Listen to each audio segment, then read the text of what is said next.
Impelite! Impelite! Impelite! Impelite! Sistite! Haec finis mundi natura.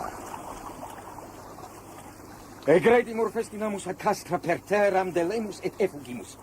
Milites instruit arma!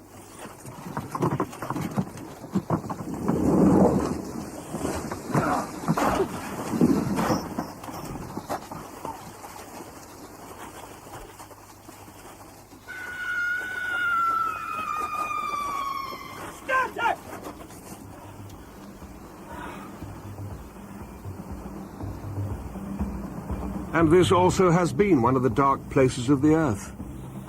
Imagine the Romans going up this river, the very end of the world. A sea the colour of lead, a sky the colour of smoke. They're lost in a wilderness with death skulking in the air, in the water, in the bush. They must have been dying like flies here. The soldiers from Latium. But they were men enough to face the darkness. For here was utter savagery closing around them. But that was 2,000 years ago, Marlow. Surely you're not comparing London with Africa. No. They were conquerors, and for that you just need brute force. It was aggravated murder on a grand scale. What saves us is efficiency. And at the back of it is an idea, and a belief in that idea. Something you can set up, bow down before, offer a sacrifice to. The wind has dropped. We'll have to sit it out here until the turn of the tide. Stood up there, you look like a fine pilot. I'm no sailor. Marlow's your man. Well, I did a turn as a freshwater sailor for a bit. Anyone for a game of dominoes while we wait? I'm happy to watch the sunset over the offing and hear one of Marlow's yarns. I don't want to bother you much with what happened to me personally. But to understand the effect it had on me, you ought to hear how I got out there. How I went up that river to that place where I first met the poor chap. In a way, it changed me.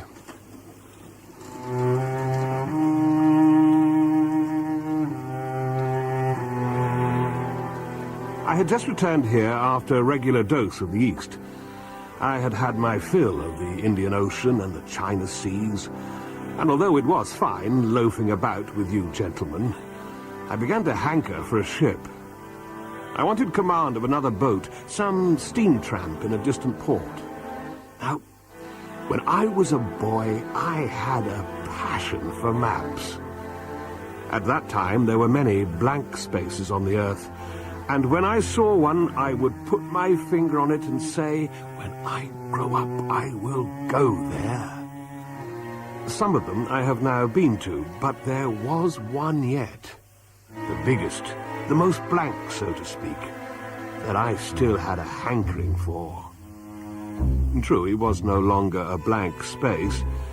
It had got filled in with rivers and lakes and names. And in being filled in, had become a place of darkness. There was in it one river especially, a mighty big river, that you could see on the map, resembling an immense snake, uncoiled with its head in the sea, its body at rest curving over a great country, and its tail lost in the depths of the continent.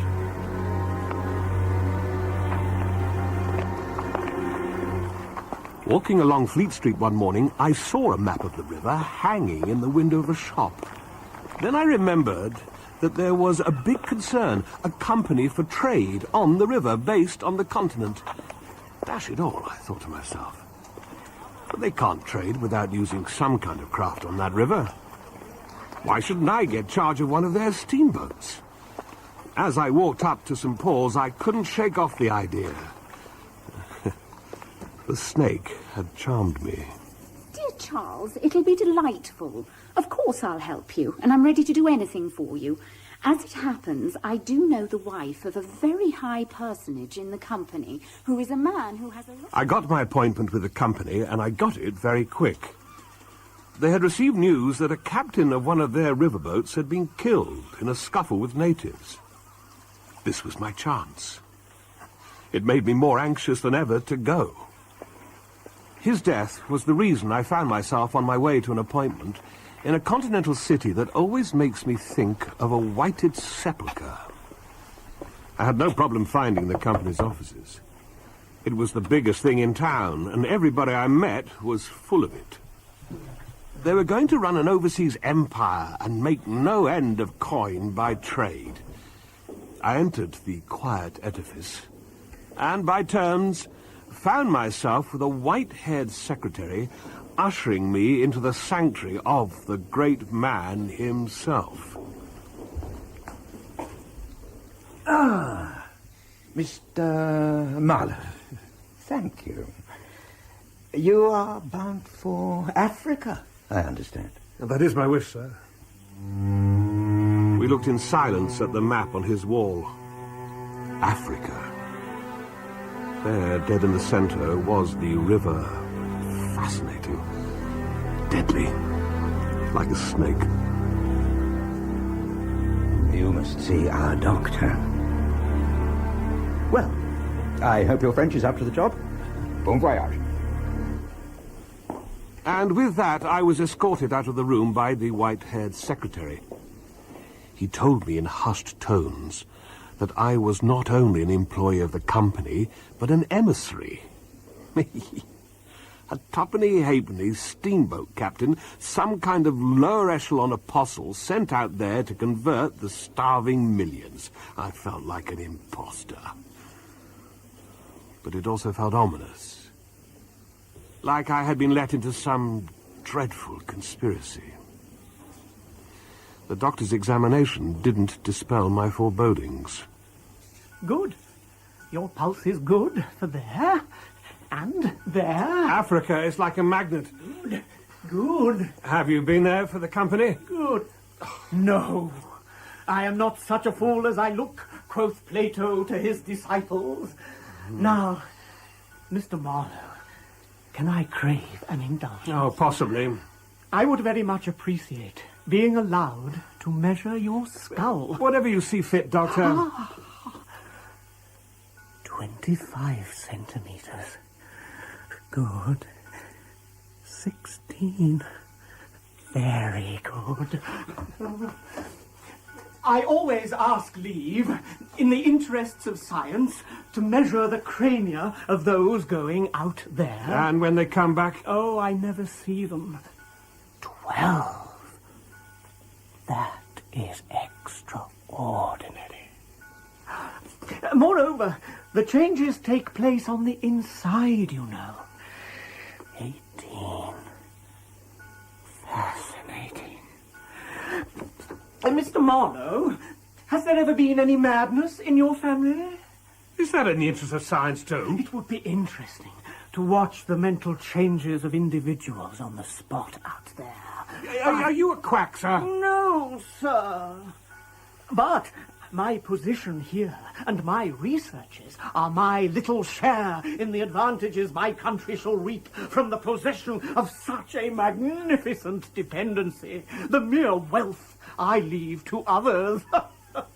Oh, pardon my questions, but you are the first Englishman coming under my observation. Well, I am hardly a typical Englishman. If I were, I would not be talking like this with you. Well, I advise you to avoid irritation more than exposure to the sun, monsieur. Adieu.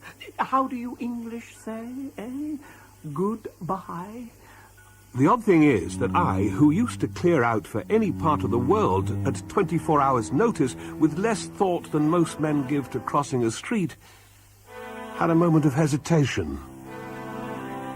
For a second or two in that tiny room with this unshaven little man wearing a threadbare doctor's coat, I felt as though, instead of going to the center of a continent, I was about to set off for the center of the earth. Goodbye, Doctor. In the tropics, one must keep everything calm. Do calm. Do calm. Adieu, monsieur.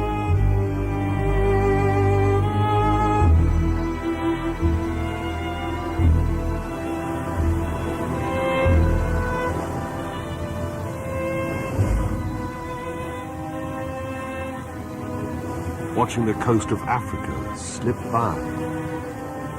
The edge of a colossal jungle, so dark green as to be almost black, fringed with white surf, ran straight like a ruled line, far, far away into a blue infinity. The sun was fierce. The land seemed to glisten and drip with steam. It was featureless, empty, monotonous. Only occasionally was this state of death in life broken. Look over there, Marlow. Where? Horizon. See, like it offshore. Good God, she's firing. It's a man of war. French. Look how low she is at water. She's got like a beast. You have a look. What the deuce is she firing at? I can't see anything but jungle. She's shelling the trees. Look at the size of those guns. As we approached her, we could see there wasn't even a shed there where the ship was shelling the jungle. In the empty immensity of earth, sky and water, there she was, incomprehensible, firing into a continent. There was a touch of insanity in the proceeding. We anchored next to her as she swung lazily up and down in the oily swell off the coast. Welcome to the plague ship! Come aboard if you dare! Only 3 dead since sunrise! So, we're getting our own back in this god-forsaken place!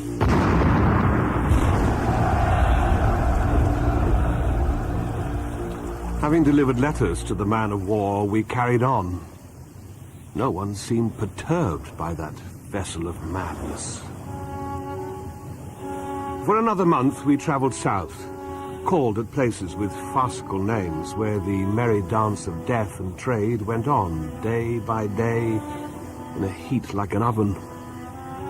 An air of vague and oppressive wonder shrouded me. I felt like a weary pilgrim amongst hints for nightmares.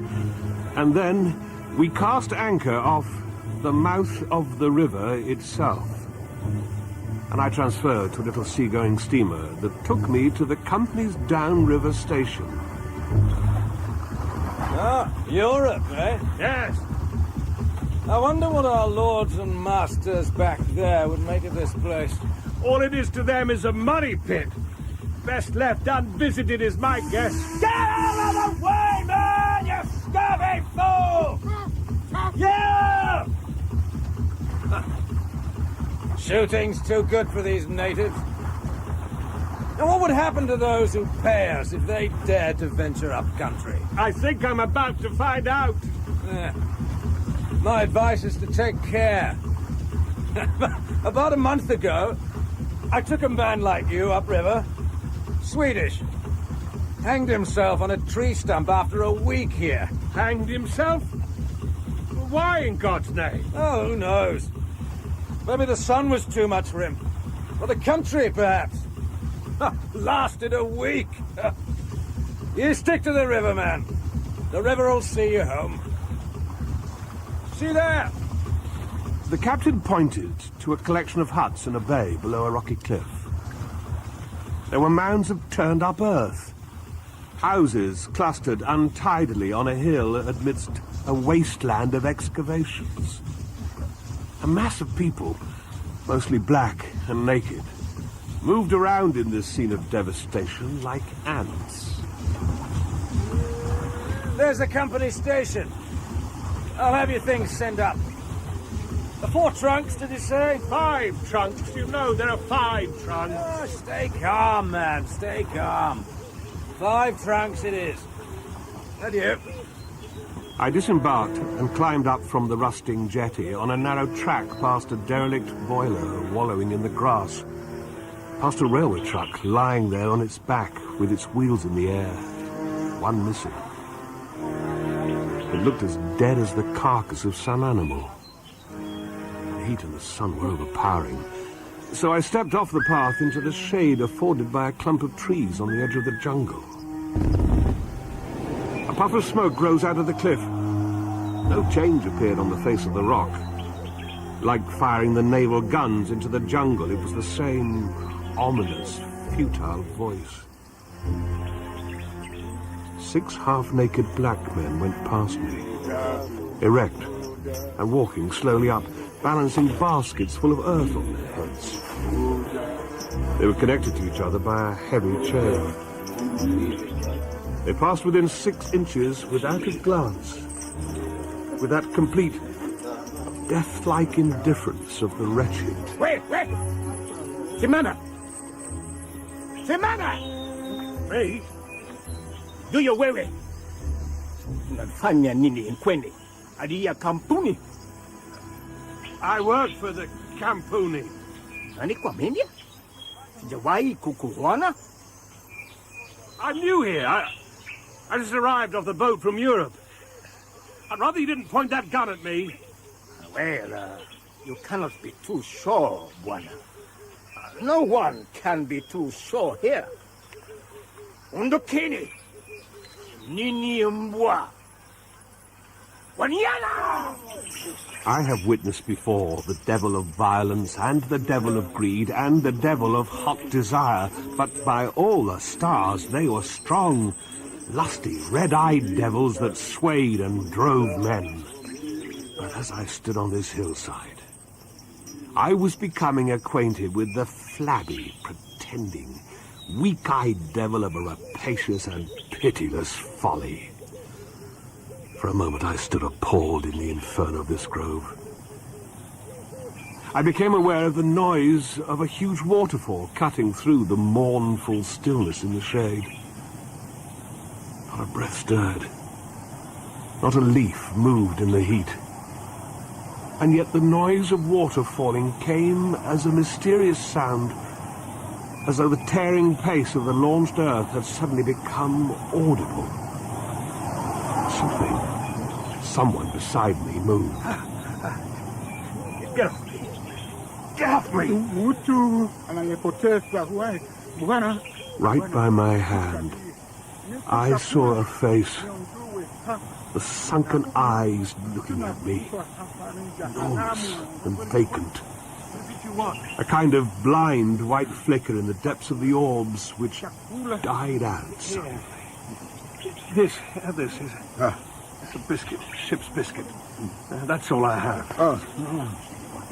As I handed him the paltry morsel, I became aware of another man beside him, and then another, and another. Black shapes crouched, lay, sat between the trees, leaning against the trunks, clinging to the earth in all the attitudes of pain, abandonment, and despair. Another mine on the cliff went off, and the earth beneath my feet shuddered. The work was going on. The work. And this was the place where some of the labourers had withdrawn to die. My good man, welcome to the station. You must be Marlow. Oh, pleased to meet you. You must be... Just off the boat, are you? Pleasant voyage? I'm out of the office getting a breath of fresh air. Actually stuffy indoors. No luggage, then? I left it on the jetty. They said they would look after it. I wouldn't let anything out of my sight here, my good man. Anyway, come in and make yourself at home. Thank you. Make you up a bed tonight. He was wearing a high starched collar, white cuffs, a jacket, a necktie, and varnished boots. He was amazing to behold. Although he'd had all the appearance of a hairdresser's dummy, in the great demoralization of this land, he kept up appearances. That is backbone for you. My humble abode. Do sit down. I'm afraid I need to get back to work. run the accounts for the company. We're in a frightful mess just now. Problems up country. With a Mr Kurtz. What a strange painting. On the wall, an oil painting, a sketch of a woman by torchlight, dominated the room. It's dark, isn't it? Why is she blindfolded and yet carrying that lighted taper? It's very sinister. It arrested me when I first saw it. So I asked him if I could buy it from him when I took over this hut. Who? Mr Kurtz. He painted it. This was his room before he went upriver last year. Well, who, pray, is this Mr Kurtz? The chief of the inner station. And you are the accountant at the coastal station. Everybody knows that. But who is he? First-class agent and a remarkable man. Sends in as much ivory as all the others put together. But we haven't had anything from him for a while, and the company are getting twitchy, so I hear. When you do see Kurtz... Will I meet him? Well, from what I hear, you are here to take a boat upriver to fetch him back. I see. When you do see Kurtz, tell him from me that everything here is very satisfactory. I don't like to write to him. With messengers like ours, you never know who at Central Station might get hold of what you say.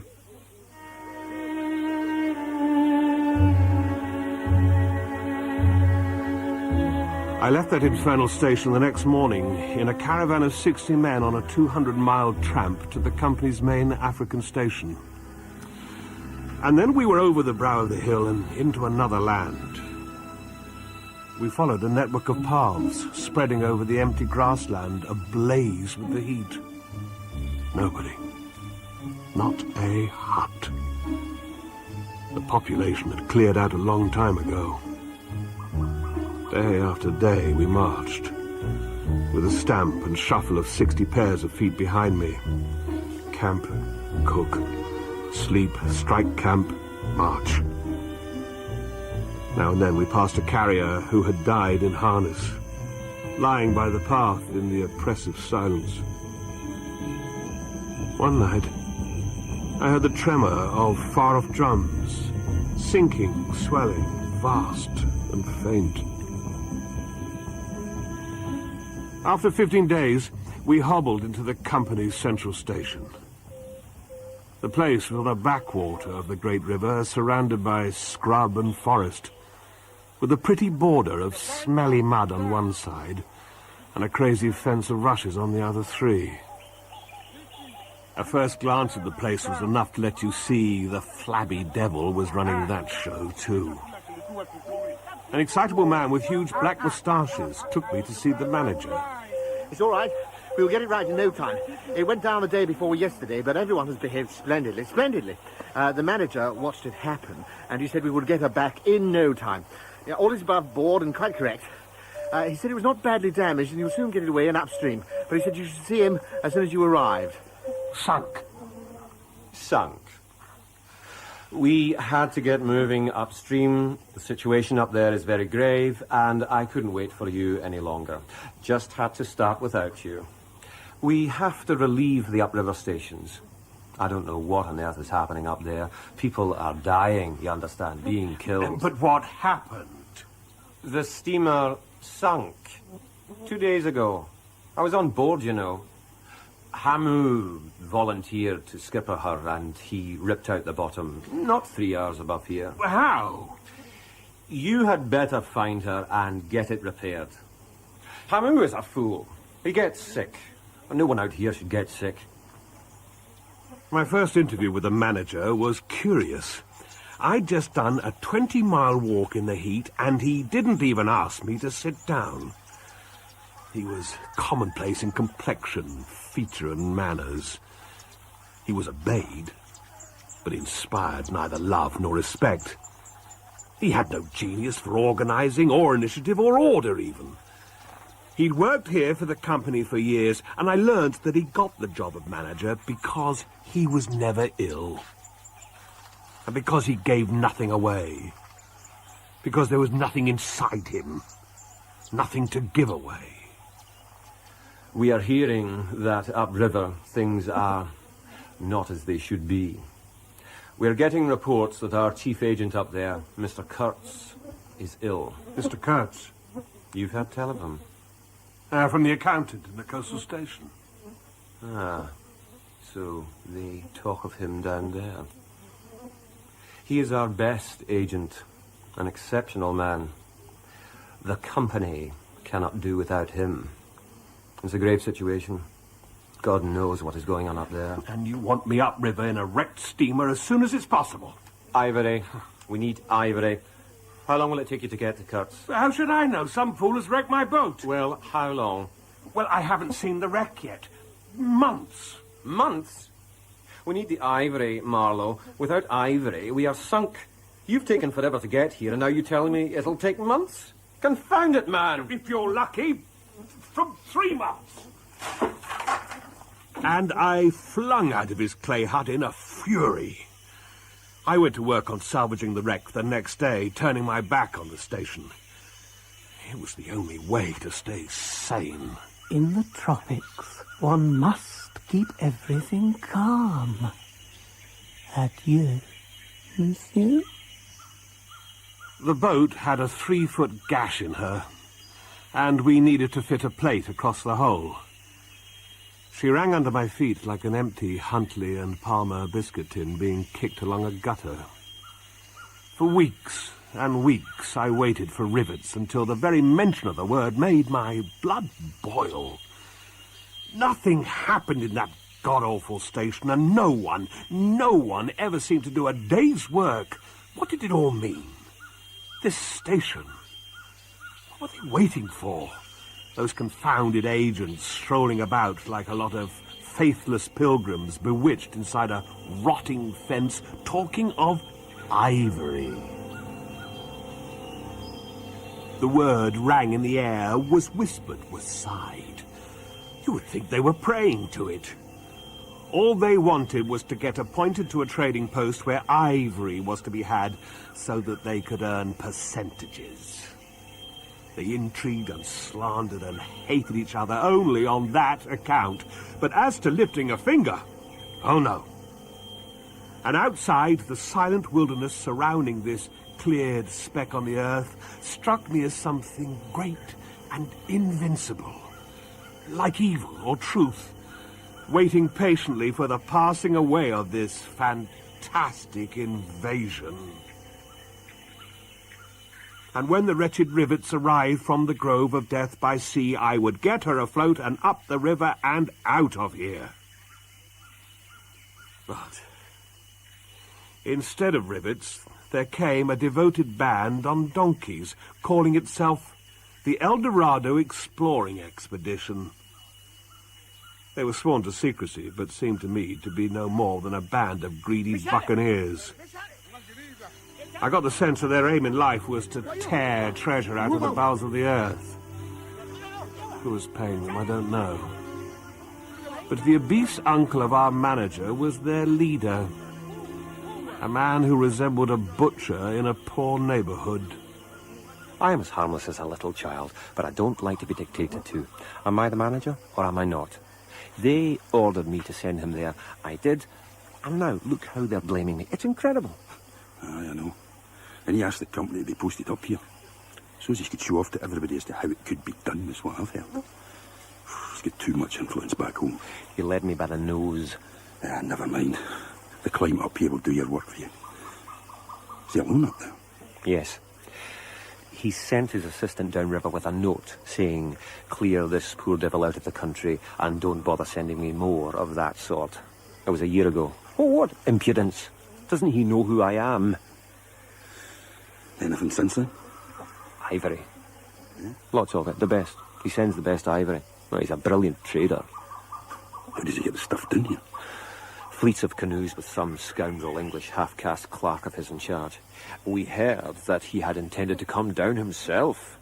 But apparently after 300 miles he simply turned round and went back by himself in a small dugout with 4 natives.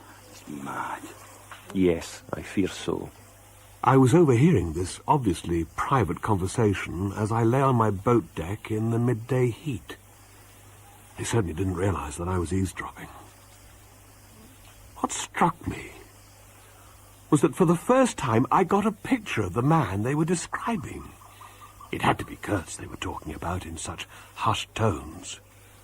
The dugout, 4 paddling savages, the lone white man turning his back suddenly on his headquarters, on relief, on thoughts of home, and then setting his face towards the depths of the wilderness.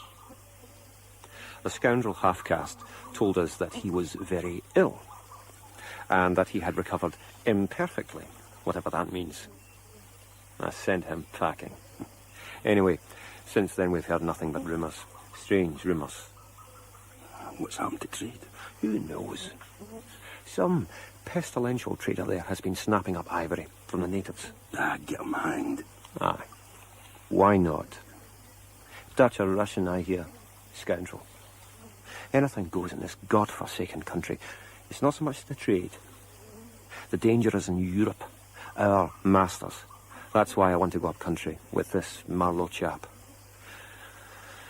It's always delays. Look at his bloody boat. It's a wreck. No one ever seems to work on it. They're all shirkers. I really don't trust him. Full of talk. When he was here, he used to lecture me. Each station should be like a beacon on the road towards better things. A centre for trade, of course, but a centre for instructing, improving, humanising. Humanising? What an ass. Humanising here? No wonder he's gone mad. I assumed it was Kurtz he was talking about, not me. A few days later, my rivets arrived, and the El Dorado exploring expedition departed into the patient wilderness. It closed upon it as the sea closes over a diver. Long afterwards, the news came that all the donkeys were dead. I know nothing of the fate of the less valuable animals. They, no doubt, like the rest of us, found what they deserved out there. I did not inquire. I was too busy repairing the steamboat, too excited at the prospect of meeting Kurtz.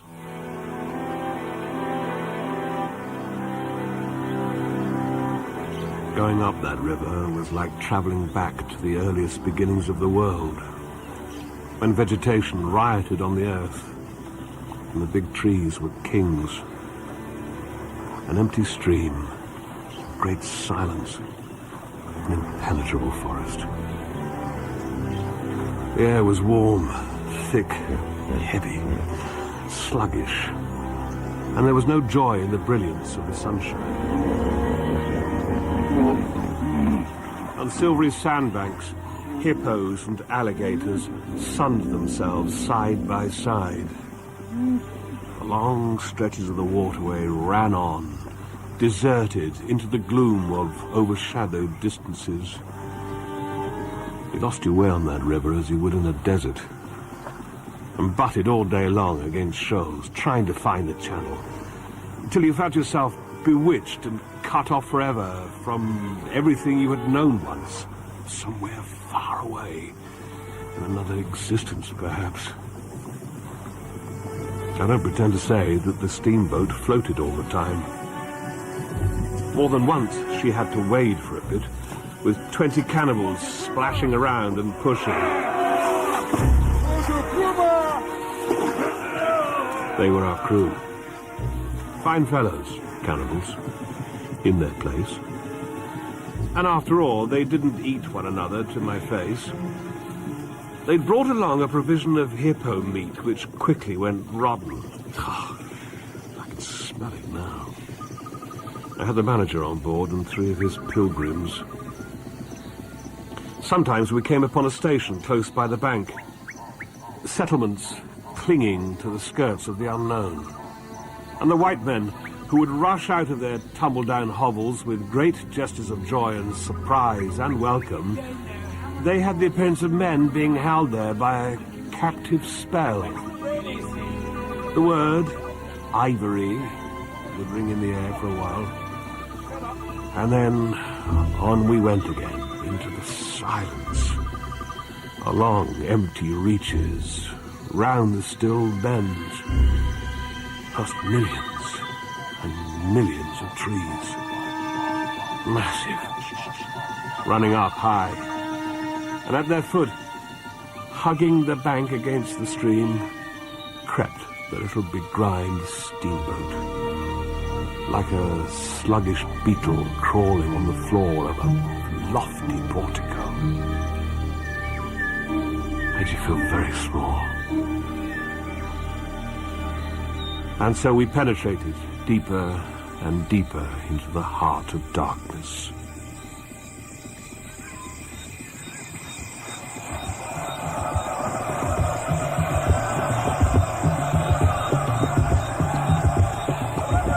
What are they trying to do to us? Frighten us. The way they're dancing. Are they possessed? I think they're trying to welcome us. Curse us more like they're trying to drive us away. God almighty. Are they mad? No, not them. It's not them who are mad. That's why we're here. To tame this wilderness. No, he's right. It's not them who are mad. Aren't they men just like us? Don't be ridiculous. Well, what have we got that they haven't got? Well, look at them. They're savages. Strip off your clothes, take away your weapons and your money in this boat. How different would we be out here? Come on, Marlow.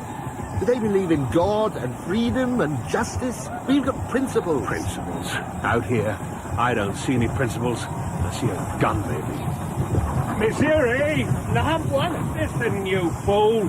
The boiler's angry. The evil spirit is trying to get you. You've got to feed it, Emissary. Emissary, see that gauge? That glass there? It's empty, look. When the water's gone from that glass, the evil spirit in the boiler gets angry. You don't feed the boiler, the glass gets empty, and the evil spirit of the boiler will escape and get you. Understand, Emissary? Emissary, my fireman, had filed teeth, a piece of polished bone as big as a watch stuck flatways through his lower lip, and 3 ornamental scars on each cheek. I had made him enthralled to the witchcraft of the boiler. He sweated and fired up that evil spirit constantly.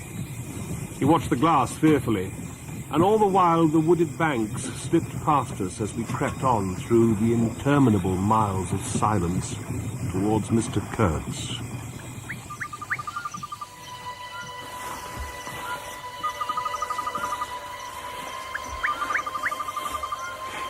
There's a sign here. It may be a trap. Look, they must have left in a hurry. There's a fire laid. And there's a flag still raised. What flag is it? It's just tatters. Wood for you, hurry up. Approach cautiously. I can't read the signature. It's not Kurtz. The name is too long. I don't recognize it. Hurry up, approach cautiously. But where? Up the river? Well, we haven't exactly been cautious, old chap. Something's wrong, and I guess it's upriver. What's the point in writing something if no one can understand you? Imbecile. But who? Very nice to leave us a stack of wood. I can only see about 1 million trees from here. Look in here.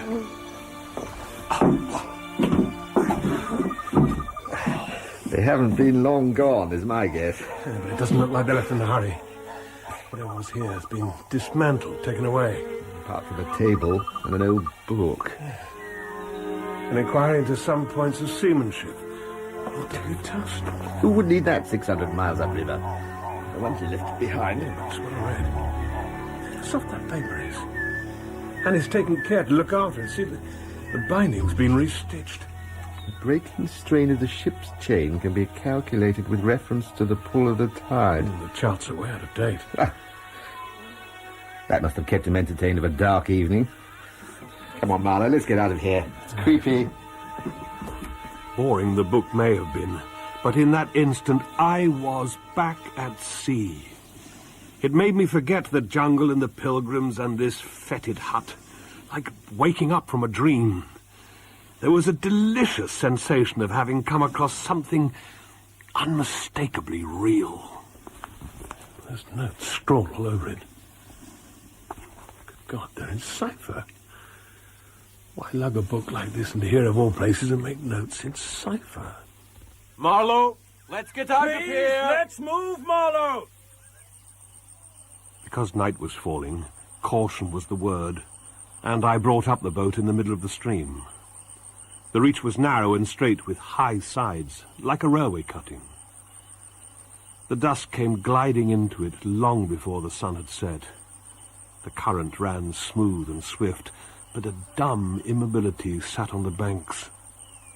The living trees, lashed together by creepers, might have been changed into stone. It was not sleep, more like a state of trance, or death. When the warm sun rose, there was a white fog, warm, clammy, more blinding than the night. It was like something solid. Anxious to get moving, I gave the order to raise our anchor.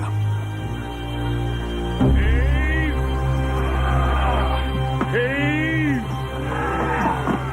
Heave!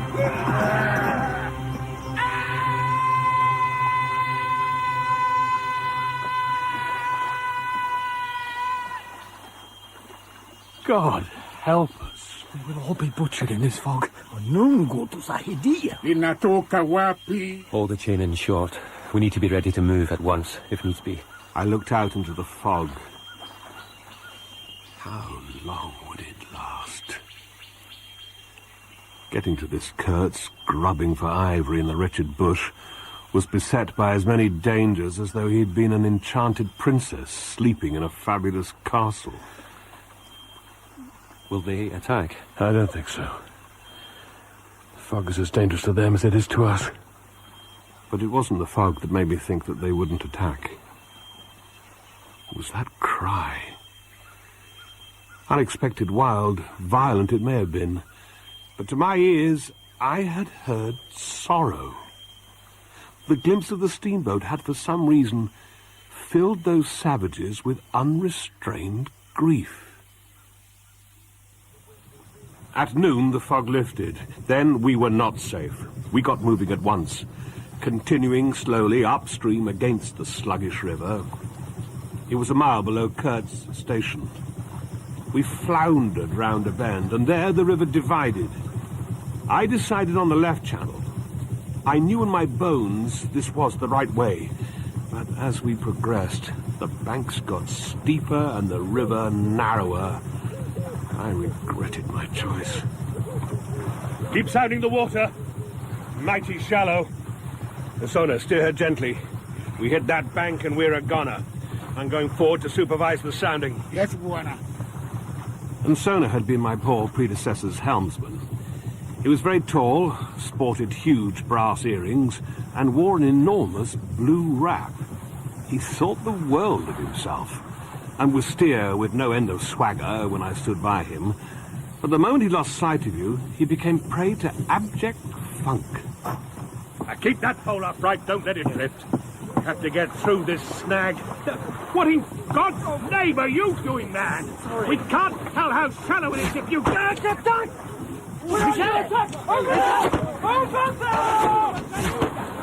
Sona, keep her steady. Stop touching your phone! Get this thing shut! Sona, keep her steady. Hands still! Here! No, right there! Harbour, you imbecile! Now we're heading for the door! Don't like that! As we lurched within feet of the bank, I saw a face among the leaves, level with my own. He looked at me with a fierce, steady glare, and then it was as if a veil had been lifted.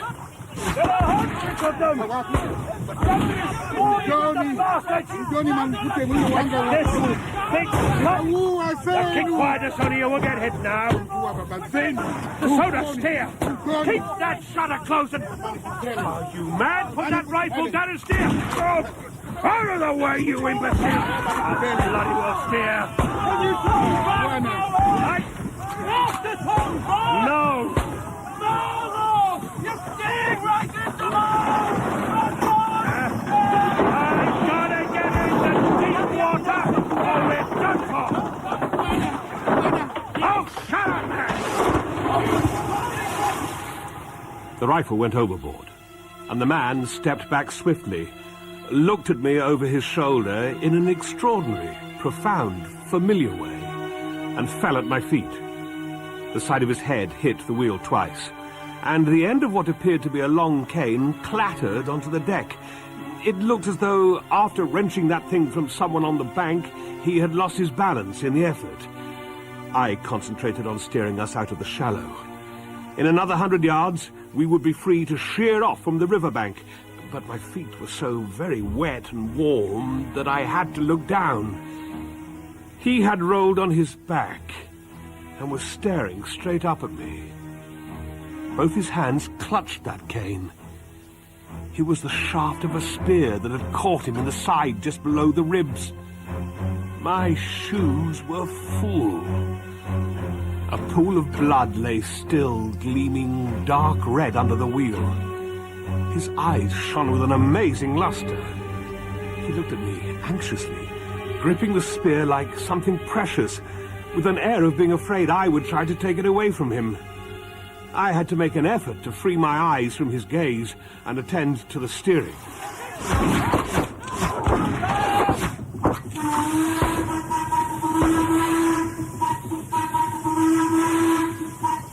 The manager sends me to tell you. Good God. What happened to him, Sona? We two whites stood over him, and his lustrous, inquiring glance enveloped us both. I declare it looked as though he would presently ask us a question. But he died without uttering a sound, moving a limb, twitching a muscle. He merely frowned. That frown gave to his death mask an inconceivably somber, brooding, menacing expression. Can you steer? Well... Oh, here. Hold the wheel. Like that. Just keep her steady. To tell you the truth, I was morbidly anxious to change my shoes and socks. He is dead. No doubt about it. Sona is dead. Now, you steer. If only he had left the bloody shutter alone. Fool. And no doubt either that... Hear that man now, Mr. Kurtz. It's all over. There! We're too late. Too bloody late. He is dead. Steer! I couldn't have felt more lonely, more desolate. It wasn't Sona's death. He had been at my side for months now. He steered, and I looked after him. We were partners. And now the bond was broken, but it wasn't that. The loss I felt then was if I had missed my destiny. I guess you, sitting there, half an ear to my story, at your desk, in your car, half wondering about what you will be doing next week at work, or whatever, must think me and my story absurd. Absurd be damned. What could you expect from a man who has just flung overboard a pair of new shoes? I was destroyed by the idea of having lost the privilege of listening to the gifted Mr. Kurtz, the bewildering, illuminating, the most exalted and most contemptible Mr. Kurtz. I had come to the heart of this impenetrable darkness for nothing. Of course, I was wrong. The privilege was still waiting for me. Oh, I heard more than enough then, and I was right. It was his voice, not his deeds, that struck me. He was very little more than a voice. That's my memory of him. I heard him, this voice, other voices, the girl's voice. Have I mentioned her? Curtis intended. Well, she's out of it completely. The women should be out of it. We must help them to stay out of this world.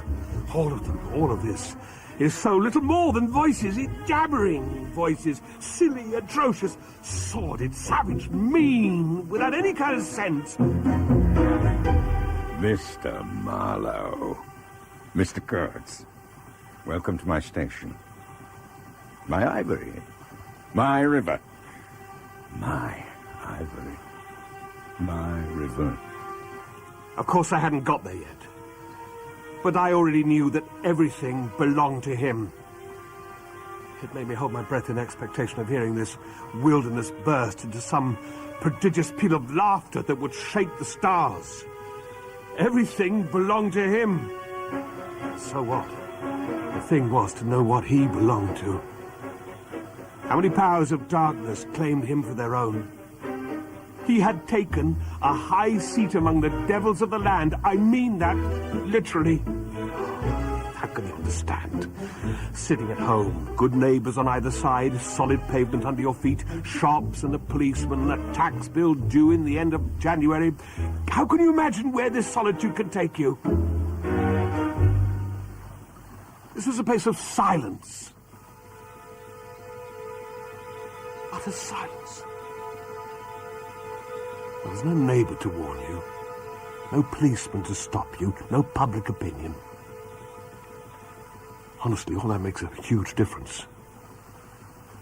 And when they are gone, you have to fall back on your own innate strength.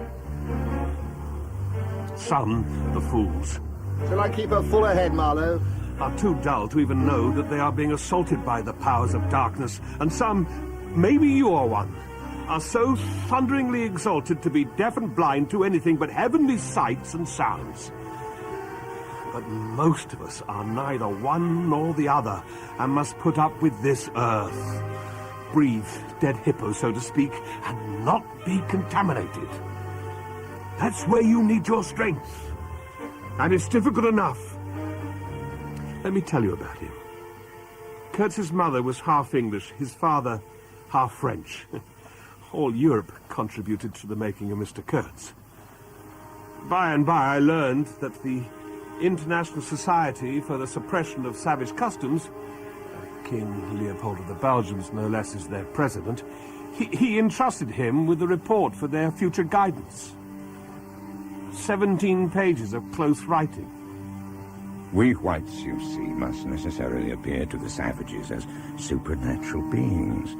We approach them with the might of a deity.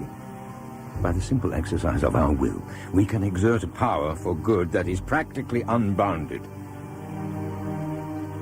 He must have written this before, let's say, his nerves went wrong. Scrawled in the margins in his own handwriting was the line, "Exterminate all the brutes." Pull him. He won't feel a thing now. Get that damn spear out of his side. It'll make it a jolly sight easier getting him out. God, he's heavy. Lend a hand. Heavier than any man on earth, I should imagine. Mind what you do, Marlow. I don't want blood on this jacket. Don't just stand there! Help us! No. Lift. On 3. 1, 2, 3. And overboard! God, he won't sink. It's like he's swimming. He's caught on some weeds. No, they're pulling him down. There. Gone. We had to get rid of him, Marlow. Some of the niggers wanted to keep the body. God knows what for. I can guess. Alive, he was a second-rate helmsman, but dead, I can see he's a first-class temptation. Better the fishes have him. Doesn't bear thinking about. Get back to the wheel. Well, is there any point in going on? I don't know. I'm sure Kurtz is dead. I can't imagine what state the station is in. But we must have killed a fair few of them. Yes. We can't turn back now. We need to get there before dark.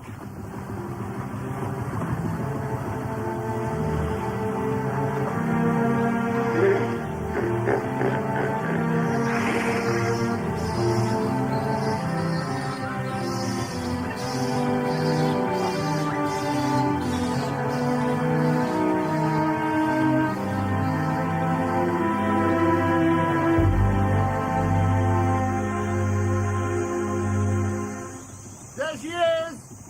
Station ahoy! Half a mile up on the left! We don't want to advertise our arrival. Give me the glasses. Let me see what's left. Well? The building is in ruins. Holes in the roof. But it doesn't look like it's been ransacked. Just disused. It's very ornate. There are poles in front with white carved balls. You take a look. It seems deserted. God. No. I'm sure I can see shapes moving in the jungle around. The compound seems deserted. It looks like it's been that way for a long time. Hey, there's a white man. He's waving at us. Come along! It's all right! We've been attacked! You're safe here! Come along, it's all right! I am glad! He looked most singular, like a harlequin. His clothes were covered in patches of yellow, blue, red, patches on the front, on the back, on the elbows, on his knees. He wore colour binding round his jacket, scarlet piping on his trousers, and all of it was done most beautifully. I'm glad you came. I don't like it. There are natives up there in the bush. They're simple people, they won't hurt you. They just attacked us. I know, it took me all my time to keep them off. But you said we were safe. Oh, they mean no harm. Not exactly. A good screech from your steam whistle will send them running. Yeah, so we found out. Are we in time? He's up there, waiting for you. Guard the boat, Marlow. We'll investigate. Your pilot house is a mess. Needs a clean-up. What happened? Your friends attacked us. Do you talk with Mr. Kurtz? You don't talk with him. You listen to him. But now he's, you English? Yeah. Are you? Russian. Son of an archpriest from Tambov. Ran away to sea, got in with some Dutch traders, Van Scheiten. He couldn't stick me. Told me to go to the devil. But I stuck with him. Persuaded him to give me a chance. He fitted me out. Guess he hoped he'd never hear from me again, and I ended up here. Sent him some ivory a year ago. I hope he got it. For the rest, I don't care. I had some wood stacked for you. That was my old house. Did you get it? That was your home. Here. Oh. My Towson. Thank you, thank you. It's the only book I had left. I thought I had lost it. You left it on the table. You made notes in Russian. I kept it to remind me of the sea. I thought they were written in cipher. No. It used to be my mother tongue. I don't know what is anymore. I had a devil of a job keeping those people off. Well, were they trying to kill you too? Oh, no. Well, why did they attack us? They know why you've come. They don't want him to go. Don't they? I tell you, that man has enlarged my mind. He's helped me go that little bit farther, and then a little farther still. Well, I've gone so far I don't know how I'll ever come back. We talked of everything. I forgot there was such a thing as sleep. Night after night, everything. He made me see things. But then he'd go away for long periods. I nursed him through 2 illnesses, but most of the time he was away, wandering alone far into the depths of the jungle. I'd wait for him to return, but... oh, it was worth waiting for. What was he doing in the jungle? Exploring? Hunting for ivory, mostly, I think. He never said. Actually, he was raiding the country. The villages down by some lake. I don't know what he did. But not alone, surely. The natives here adored him. Worshipped him. What can you expect? He came to them with thunder and lightning, you know, and they had never seen anything like it, and very terrible. He could be very terrible. You cannot judge Mr. Kurtz as you would an ordinary man. No. No. He tried to shoot me once, but I don't judge him. Shoot you? Why? It was ivory I got from a village not far from here. He declared he wanted it, said it was from his lands, and he wouldn't hear reason. He declared he would shoot me unless I gave it to him and then got out of here. He rules here. He wanted to do it, and there was nothing on earth to prevent him killing whom he jolly well pleased. So what happened? I gave him the ivory and lay low for a month. I couldn't leave him. I had to be careful, of course, but then he got sick a few months ago. I looked after him, but I still had to be careful. Sometimes he would take to me, and sometimes it was better for me to be careful. He was so sick. When I had a chance, I begged him to try and leave while there was time. I offered to go back with him, and he would say yes, and then stayed. He went off on another ivory hunt, disappeared for weeks. He wanted to forget himself amongst the natives. Forget himself, you know? Mr. Kurtz is mad. He's ill. Very ill. Marlow, as a brother seaman, can I tell you something? Depends what. There are things I know about Kurtz that I can't conceal. and might affect his reputation. Well, speak out. You see, I think your fellow company men are out to get him. And out to get you. I know our manager wants to see you hanged. I think you should get out of here. But what about Kurtz? He's all but a buried man. Save your own skin while you can. And for a moment it seemed to me that I also was buried here. In a vast grave of unspeakable secrets. And I was as much part of this as Kurtz's disciple. It was Kurtz that arranged the attack. He thought it would scare you away, that you would give up, thinking him dead. He doesn't want to go. I could not stop him. You mustn't tell anyone. Your secret's safe with me. I'd had enough. I snatched up my binoculars. The fact that the compound and the ruined station house was so quiet made me uneasy. Oh, my God! What? I thought that they were ornamental. On top of those poles there. Oh, my God. Human skulls. One of them is grinning at me. Oh, my God. Kurtz is mad. You're all mad. They were rebels, those heads. He wouldn't let me take them down. Rebels be damned. They were men. Has civilization gone to the dogs? You don't know how difficult it is here for a man like Kurtz. What would you do in his place? Don't you dare compare him to me! To that outrage. You're all polluted. Degraded and as bad as he is. Don't even try to defend him. Rebels. I don't understand what happened. All I've been doing is trying to keep him alive. I've had no hand in any of this. There has not been a drop of medicine or decent food for months. You abandoned him, all of you. A man like him with such ideas, shame on you! I haven't slept for the last 10 nights. You should get out of here before they lynch you.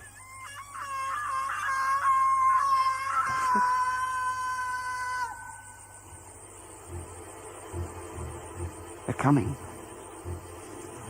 A group of men appeared from around the house, bearing an improvised stretcher. Out of the emptiness of the forest, as if by enchantment, streams of human beings, naked human beings, with spears in their hands, with bows, with shields, with wild glances and savage movements, poured into the clearing. Then everyone stood still, as if waiting for a command. He's sitting up. He's trying to talk. If he does not say the right thing to them, we are all done for. I could not hear a sound, but through my glasses I saw the thin arm extended commandingly, the lower jaw moving, the eyes of that apparition shining darkly far into its bony head that nodded with grotesque jerks. Kurtz. Kurtz. It means short in German. Well, the name was as true as everything else in life and death. The man looked at least 7 feet long.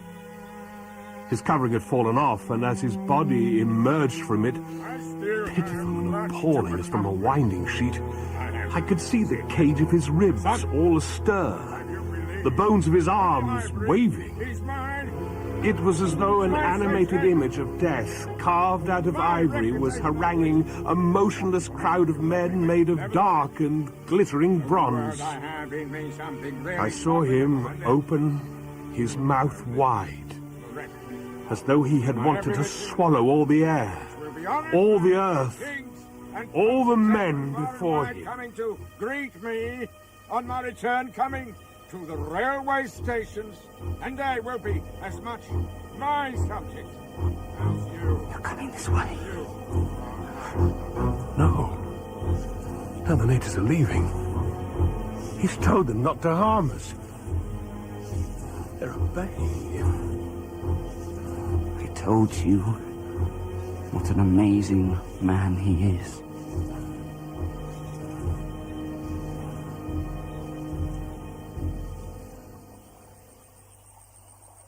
They carried him down to the steamboat and placed him in a small cabin. We had brought up country his belated correspondence, and the most striking thing about the tiny cabin as I entered was the mess of torn envelopes and letters that littered his bed. His hand roaming feebly amongst these papers. He looked straight at me and rustled one of the letters. Marlow, I am glad. The voice. I had heard that bewitching voice. Someone had been writing to him about me. Those special recommendations were turning up again. Then, with dusk falling, a commotion broke out in the compound, and we all rushed onto the deck of the steamboat, guns at the ready.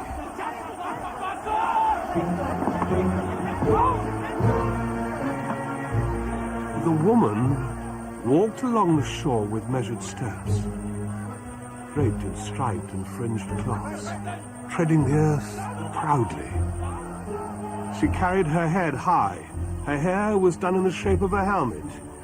She had brass leggings to the knee, wire gauntlets to the elbow, innumerable necklaces of glass beads on her neck. She glittered and trembled with these bizarre charms, the charms of witchcraft. She stopped in front of our boat and looked at us without a stir, and, like the wilderness itself, with an air of brooding over an inscrutable purpose. Then she made a step forward. I've been risking my life every day for the last fortnight to keep her out of the house. She hates me, and she poisons Kurtz. She stopped, stared back fearlessly, threw her hands high in the air as if to touch the sky, and as she did, shadows fell over us, wrapping us all in darkness. She turned and walked slowly into the bush.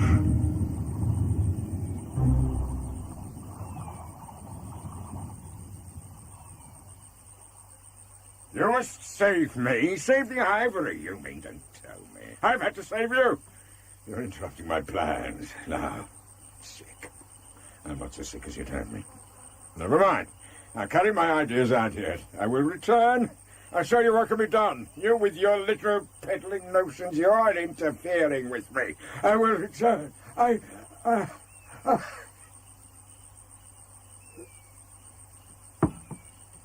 He is very low. We've done all we possibly could for him. But there's no disguising the fact that Mr. Kurtz has done more harm than good to the company. He did not see that the time was not ripe for this kind of vigorous action. I fear this district may be closed to us for some time. It's deplorable. Trade will suffer, and this is the best place in Africa for ivory. His method was unsound. His method was unsound. Undoubtedly. I call it no method. It's barbarism. I anticipated this. She was a complete want of judgment. It is my duty to point this out in the proper quarter and take steps. Oh, I'm sure you can write a report that would damn him through and through, but I have to tell you that I think Kurtz is a remarkable man. The manager turned his back on me. My hour of favor was over. I found myself lumped with Kurtz as a partisan of methods for which the time was not ripe. I was unsound. This was compounded by the fact that as night fell and we turned in, Kurtz entrusted a whole sheaf of letters, which the manager had his eye on, to my safekeeping.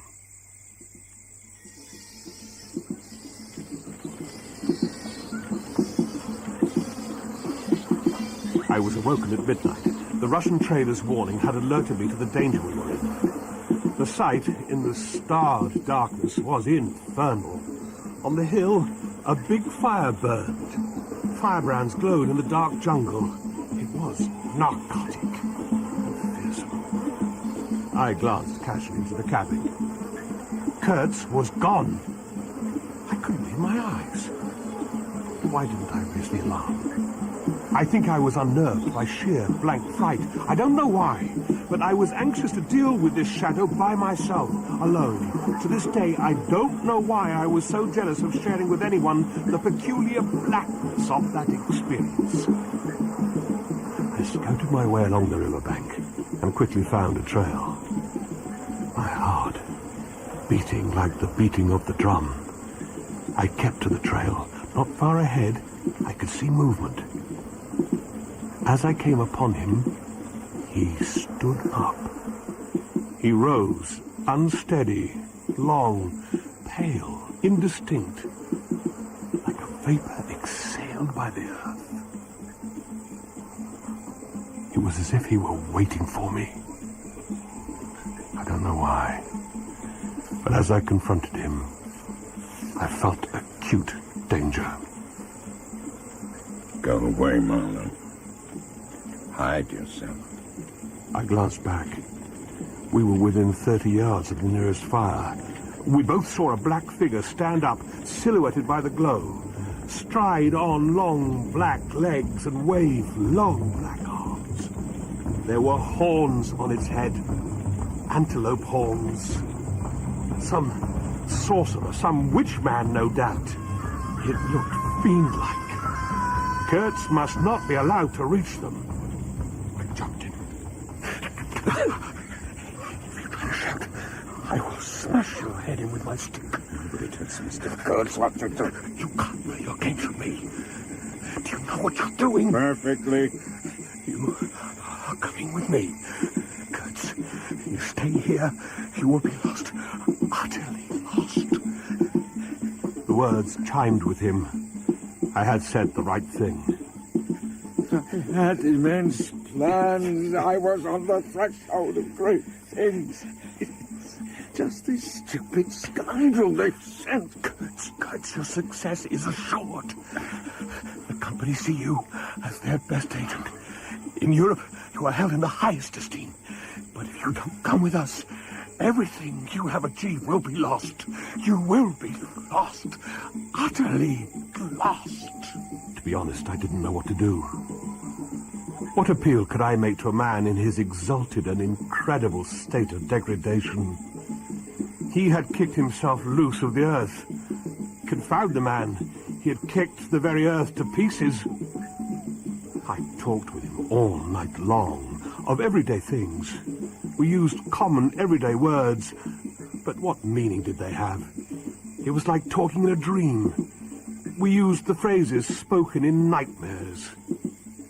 If anybody has ever struggled with a soul, I am that man. I wasn't arguing with a lunatic either.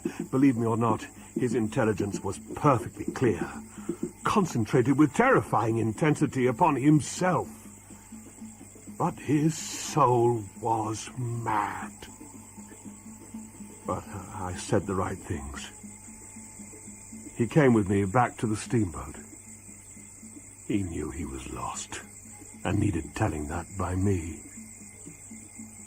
I was possessed by Kurtz.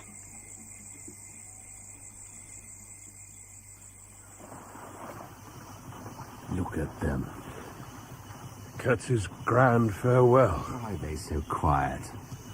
It's eerie. There are hundreds of them. Thousands. Yeah, they're all staring at us. It scares me. Can't this thing go faster? If we go any faster, the boiler will explode. Savages! Hold your tongue, man. Look at that crazy nigger smeared in woad. I want to bag one. Don't be a fool. If we attack them, they will attack us. Do you think they will attack now? Only if we fight them. But we're dead men if they do.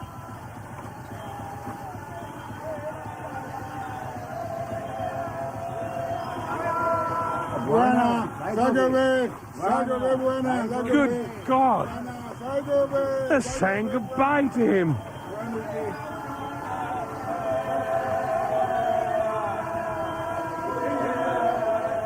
I too was scared. It was time to act.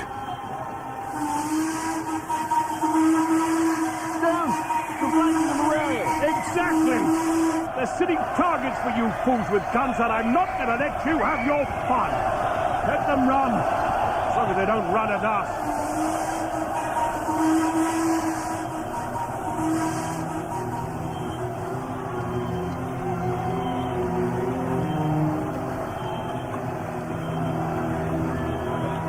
The brown current ran swiftly out of the heart of darkness, bearing us down to the sea with twice the speed of our upward progress. And Kurtz's life was running swiftly too, ebbing out of his heart into the sea of inexorable time. I was ignored by the manager, looked on with disfavor by the pilgrims. I was, so to speak, numbered with the dead. Taking a fancy to these. My station. Kurtz, lying in the pilot house next to me, discoursed. The wastes of his weary brain were haunted by shadowy images now. Images of wealth and fame. My intended. My station, my career, my ideas, on and on, rambling, incoherent, but enfolded with the dying throe of his magnificent eloquence. And all the while, I piloted the steamboat through the monotonous bends and reaches of the river. Close the shutter! I can't bear to look at the forest. Whatever you say. But I will wring its heart yet. His was an impenetrable darkness. I looked at him as he peered down at a man who was lying at the bottom of a precipice where the sun never shines. I am lying here in the dark, waiting for death. Nonsense. It was night, and a candle stood not 1 foot from his face. I looked at him. I saw on that ivory face the expression of ruthless power, of craven terror, hopeless despair. Did he live his life again in every detail? Desire, temptation, and surrender during that final moment of complete knowledge? Suddenly he cried out.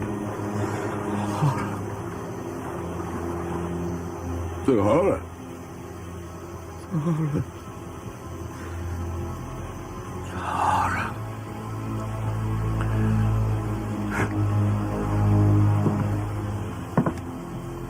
I took no notice of him. Blew out the candle and went to join the pilgrims for supper.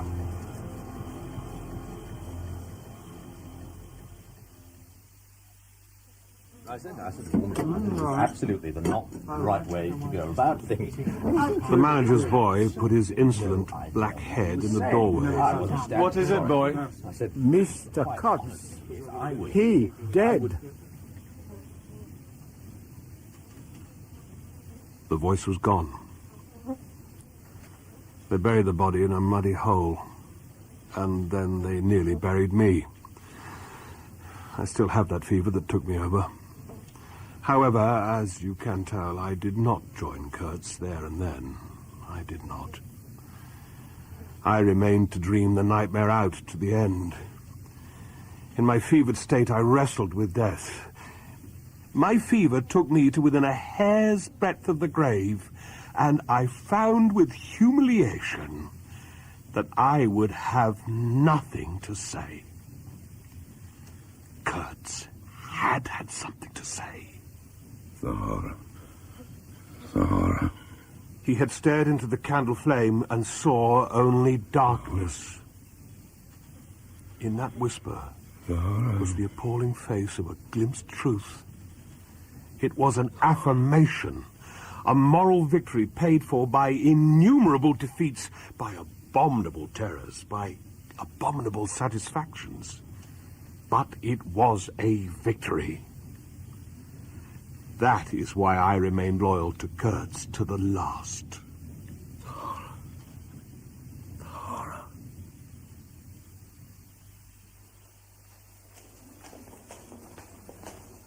No, they did not bury me. I found myself in a sanatorium in the sepulchral city, resenting the people hurrying through the streets to filch little money from each other, to devour their infamous cookery, to gulp their unwholesome beer, to dream their insignificant and silly dreams. Charles, darling, we need to nurse up your strength. It wasn't my strength that needed nursing. It was my imagination needed soothing. And still they went on about Kurtz. There are certain documents pertaining to the late Mr. Kurtz that the company would very much like from you. We understand he entrusted his papers to you. He entrusted them to me, as you seem to know, and with me their stay. I must protest. The company might be forced to take legal steps. Legal steps be damned. You can have this. And this only. Suppression of savage customs. This is not what the company had a right to expect. Exterminate the brutes. Expect nothing else. There was the making of an immense success for him as a musician. I beg your pardon? He was a great musician. What exactly did your cousin do? He was a universal genius. Oh, as I thought. Good day to you, sir. Oh, undoubtedly he should have been in politics. On the popular side. Couldn't write to save his life, but goodness, how that man could talk. He electrified large meetings. You see, the man had faith. Don't you see? He had faith. He could get himself to believe anything. Anything. He would have been a splendid leader of a political party. Which party?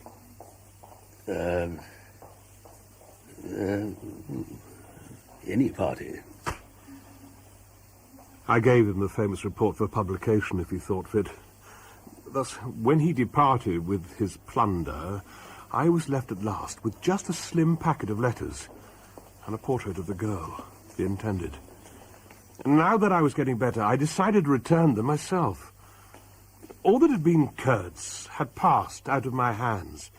His soul, his body, his river station, his plans, his ivory, his career. Here remained only his memory and his intended, and I think I wanted to give that up too. I don't know, I can't tell. But I went.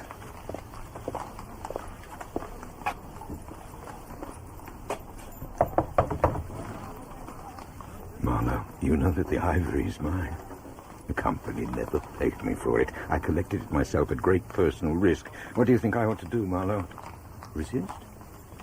Should I ask her? Miss Blackwood is expecting me. The dusk was falling. I had to wait in a lofty drawing room. It was lifeless. The grand piano in the corner reminded me of a sarcophagus. I want no more than justice, Marlow. Mr. Marlow, I had heard you were coming. As we shook hands, such an awful look of desolation came upon her face. Kurtz had died a year ago. For her, he had died only yesterday. Do sit down. Thank you. Yes, do sit down. This was a mistake. What was I doing here? My heart was pounding. I felt as if I had blundered into a place of cruel and absurd mysteries, not fit for a human to behold, and yet I was merely sitting in her drawing room. The horror. The horror. I brought these for you. He entrusted them to me. You knew him well? Oh, yes. Intimacy grows quickly out there. I knew him as well as it is possible for one man to know another. No one knew him as well as I. I knew him best. You knew him best. But you were his friend. You must have been. If he had given you this and sent you to me. I feel I can speak to you. I must speak. I want you who have heard his last words. The horror. I want you to know that I have been worthy of him. Yes, I am proud to know that I understood him better than anyone on earth. He told me so himself. The horror. Oh. When I met him, I felt so happy. And so proud. Too happy for a while. And now I am so unhappy. The sound of her low voice seemed to have the accompaniment of all the other sounds, full of mystery, desolation, sorrow, I had ever heard. The ripple of the river, sighing of the trees swayed by the wind, the murmurs of the wild crowds, the whisper of a voice speaking from beyond the threshold of an eternal darkness. And all of his promise of his greatness, of his generous mind, his noble heart. Nothing remains but a memory, you and I. We shall always remember him. It can't all be lost. that such a life should be sacrificed to leave nothing but sorrow. Something must remain. His words at least have not died. His words will remain. And his example, men looked up to him. His goodness shone in his every act. His example. True. His example, too. But I cannot believe that I shall never see him again. That nobody will see him again. Never, never. Marlow, I am glad. His end was in every way worthy of his life. And I was not with him. We did everything that could be done. He needed me. I would have treasured every sigh, every word. Close the shutter, Marlow. I can't bear to look at this. Every word. I heard his very last words. Repeat them. I want something to live with. I was on the point of crying at her. Don't you hear them? The dusk was repeating them in a persistent whisper all around us, in a whisper that seemed to swell menacingly like the rising wind. His last words. For me to live with. The last word he pronounced was... The horror.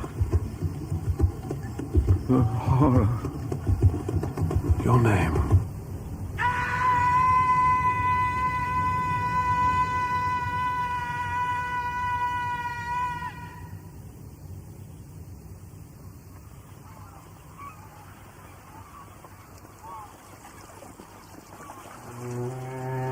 Lost the first of the air, but the evening's closing in. We should be making tracks. I sat apart from them, silent, like a Buddha.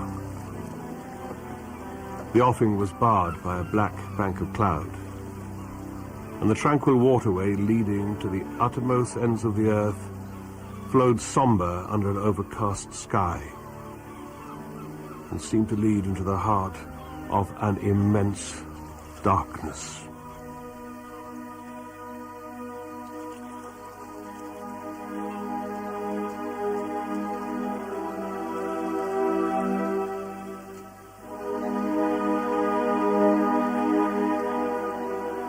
Joseph Conrad's Heart of Darkness was adapted for radio by Jeremy Howe.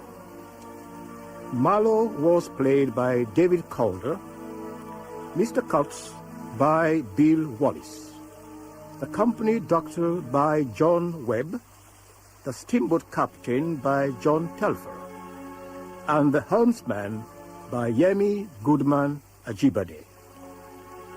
The fireman was played by Willie Jonah, the accountant by Mark Buffrey, the man with the moustache by Jeremy Swift, the manager by John Mackay, the manager's uncle by John Morrison, the disciple by Kris Marshall, the solicitor by Stephen Perry, and the intended by Kate Byers.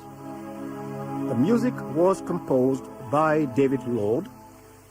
Joseph Conrad's Heart of Darkness was produced and directed by Jeremy Howe and Ian Hunter for BBC Bristol.